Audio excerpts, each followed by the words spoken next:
Asker туралы өлең кетіп бара.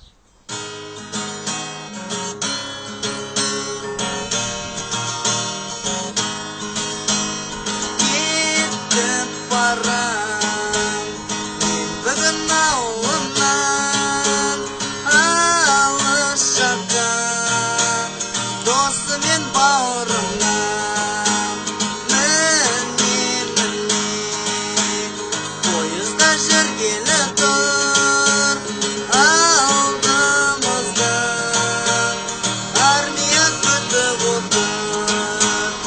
Ана жаным, бұның не балаша жылағанын, бір жылын бір айдай өтіп кетер, содан соң өзіме оралармын.